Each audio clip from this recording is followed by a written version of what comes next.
70% des projets de transformation échouent. Ce chiffre, vous le connaissez probablement. Mais ce que vous ne savez probablement pas, c'est la cause principale. Elle n'est ni technique ni budgétaire. C'est ce que l'on appelle pudiquement le facteur humain. Autrement dit, les gens ont eu peur. Et on n'a pas compris de quoi. Alors, Eugène Henriquez, l'un des grands psychosociologues français, a identifié 6 peurs fondamentales qui traversent toute organisation. 6 peurs que personne ne nous montre et que je vais vous révéler dans les prochaines minutes. Je m'appelle Bruno Loiret. Pendant 40 ans, j'ai vécu le changement de tous les côtés possibles. D'abord comme technicien sur le terrain, celui à qui on annonce, bon, à partir de lundi, tout change. Ensuite, comme manager, celui qui doit faire accepter le changement à son équipe. Et enfin, comme consultant interne, celui qui conçoit ces transformations. Alors, j'ai vu des projets brillants sur le papier s'effondrer face à la réalité. J'ai vu les équipes motivées se transformer en murs d'opposition. Et pendant longtemps, comme beaucoup, j'ai cru que c'était un problème de personnes, de résistants, de mauvaise volonté. Jusqu'à ce que je découvre les travaux d'Eugène Henriquez sur l'inconscient des organisations. Et là, tout a changé. La peur du changement n'est pas un bug humain qu'il faudrait corriger, mais c'est un signal à décoder. Dans cette vidéo, je vais vous montrer les 6 peurs profondes qui traversent toute organisation. Pourquoi traiter les individus sans comprendre le système est une erreur fatale. Et comment transformer ces peurs en levier de changement. Commençons par le cœur du sujet. Eugène Henriquez, dans son ouvrage majeur L'organisation en analyse, que je vais mettrai les références dans la description, donc, a identifié des peurs qui ne sont pas seulement individuelles, mais collectives. Des peurs qui traversent toute l'organisation, comme un courant souterrain en fait. Et ces peurs, personne n'en parle, parce qu'elles sont inconscientes, parce qu'elles touchent à quelque chose de profond. Donc voici les 6 peurs qu'Henriquez a identifiées. La première peur, la peur de l'inconnu. Pas seulement l'inconnu extérieur, comme le marché, la concurrence, la technologie, l'inconnu intérieur aussi. Ce que le changement va révéler de nous-mêmes, de nos compétences réelles, de notre place dans l'organisation. Quand vous annoncez un changement, chaque personne se demande, consciemment ou non, est-ce que j'aurai encore ma place demain? La seconde peur, la peur des autres. Tout changement fait apparaître des conflits latents, des rivalités, des intérêts divergents. Donc Enriquez l'a bien montré, dans une organisation, chacun a ses propres intérêts. Et certains ont des intérêts directement opposés. Le changement, donc, c'est le moment où ces tensions, justement, vont remonter à la surface. La troisième peur, la peur des pulsions. Celle-là est plus subtile. C'est la peur des débordements émotionnels, de la colère, de l'agressivité qui pourrait surgir. J'ai vu des réunions, probablement vous aussi, d'annonces de changement tournées au règlement de compte, parce qu'on avait sous-estimé cette peur. La quatrième peur, la peur du retour au chaos. Toute organisation cherche l'équilibre. Elle crée des routines, des procédures, des habitudes. Ce sont des repères. Le changement, c'est la menace de perdre ces repères, de revenir à un état de désordre, d'incertitude. Et ça, c'est terrifiant pour un collectif. La cinquième peur, la peur de la parole libre. Alors celle-ci est paradoxale. On dit vouloir que les gens s'expriment sur le projet, mais en réalité, l'organisation a peur de ce qui pourrait être dit. Peur que les salariés posent les vraies questions, celles qui dérangent, celles auxquelles on n'a pas de réponse, justement. La sixième peur, la peur de la pensée créative. Les entreprises normalisent les comportements. Elles créent des processus, des procédures. C'est nécessaire pour fonctionner. Mais cette normalisation étouffe aussi la créativité. Et quand quelqu'un propose une idée nouvelle, une façon nouvelle de voir les choses, l'organisation se sent menacée. Ces 6 peurs ne sont pas des faiblesses individuelles, ce sont des mécanismes de défense collective. des réponses du système face à ce qu'il perçoit comme une menace. Maintenant, allons plus loin. Parce que comprendre ses peurs, c'est bien, mais comprendre d'où elles viennent, c'est mieux. C'est là qu'Henriquez nous apporte quelque chose de fondamental. Il nous dit, une organisation, ce n'est pas qu'une machine à produire des biens ou des services. Ce n'est pas qu'un organigramme ou des procédures. Une organisation, c'est un système culturel, symbolique et imaginaire. Qu'est-ce que ça veut dire concrètement? Ça veut dire que dans toute entreprise, il y a des mythes, des histoires qu'on se raconte sur l'origine de l'entreprise, sur ce qui fait sa force, sur ce qui distingue nous et les autres.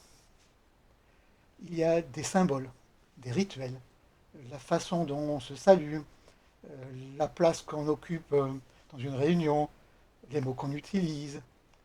Et il y a aussi l'imaginaire collectif, donc des croyances partagées, souvent inconscientes, c'est ce qui est bien, ce qui est mal, ce qui est possible, ce qui ne l'est pas. Donc laissez-moi vous donner un exemple très concret. Lors d'une intervention dans une PME, le dirigeant voulait mettre en place un nouveau système de traçabilité. Sur le papier, c'était une évidence. Gain de temps, moins d'erreurs, meilleure qualité. Mais l'équipe de production traînait des pieds. Le responsable qualité en particulier. Il était perçu comme le résistant en chef. Le dirigeant dit, celui-là, il est contre tout changement par principe. En prenant le temps d'aller le voir, de l'écouter, vraiment, voici ce qu'il dit. Ce nouveau système, il ne prend pas en compte les cas particuliers qu'on gère au quotidien. Si on l'applique tel quel, on va perdre la flexibilité qui fait notre force avec les clients difficiles. Donc ce qu'il défendait, ce n'est pas son confort personnel, c'était un élément de l'imaginaire collectif de l'entreprise. Donc la croyance profonde de chez nous, on sait s'adapter aux clients. Le nouveau système menaçait cette identité. Et tant qu'on n'avait pas compris ça, on ne pouvait pas avancer. Donc Henriquez nous apprend à voir l'invisible, à comprendre que derrière chaque résistance, il y a un système de croyances qui se défend, pas des individus de mauvaise foi.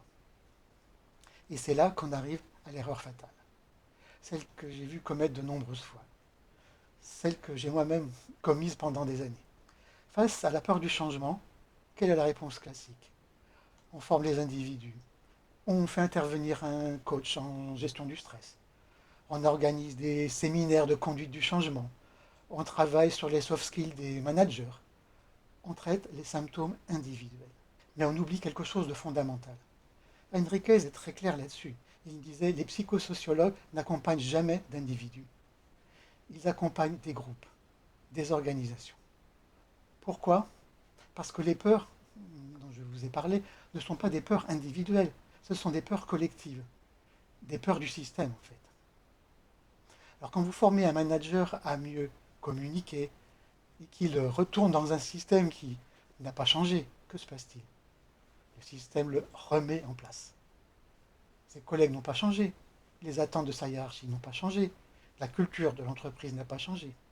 Donc en 3 semaines, il est revenu à ses anciennes pratiques.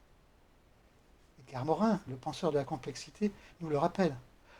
On ne peut pas comprendre une partie sans comprendre le tout.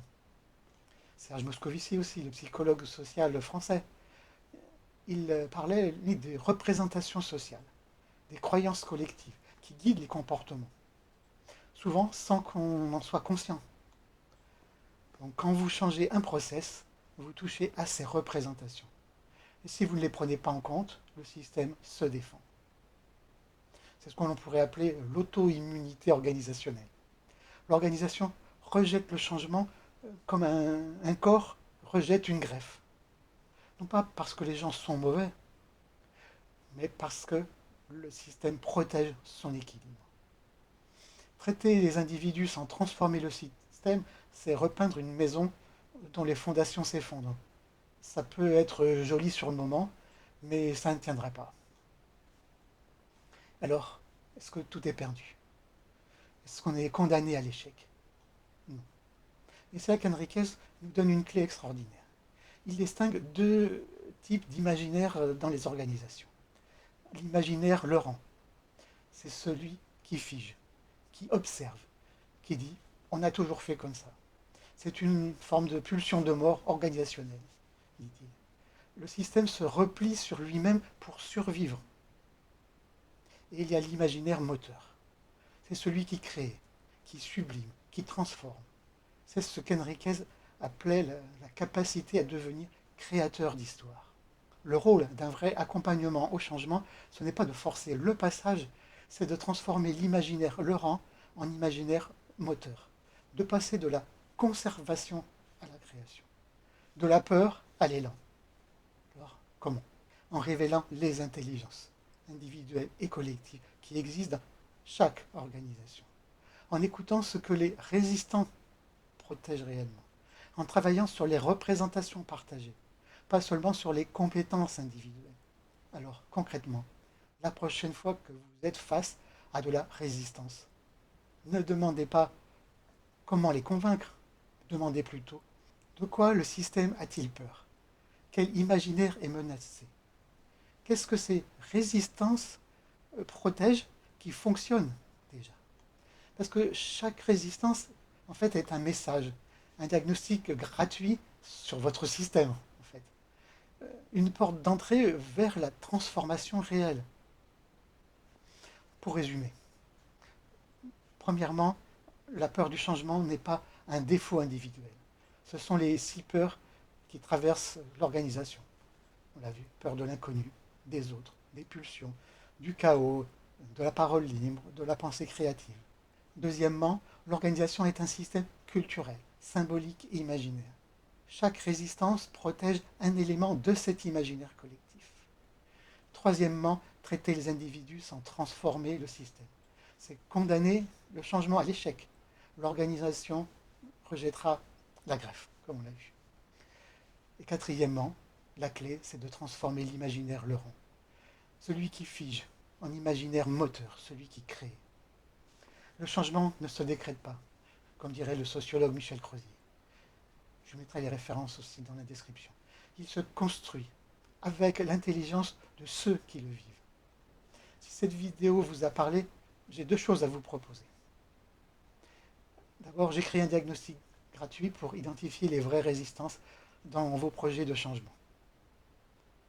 Pas les symptômes, les causes profondes. Le lien est dans la description. Vous pourrez le télécharger gratuitement. Ensuite, si vous êtes coach, consultant, responsable RH et que vous devez accompagner des transformations, ma formation ICIA est faite pour vous. Une approche systémique, issue de mes 40 ans de terrain et des apprentissages en sciences sociales. Le lien est également en description. Maintenant, une question pour vous. Parmi les 6 peurs qu'on a vues ensemble, l'inconnu, les autres, les pulsions, le chaos, la parole libre, la pensée créative, laquelle rencontrez-vous le plus souvent dans vos projets? Dites-le moi en commentaire, j'y répondrai personnellement.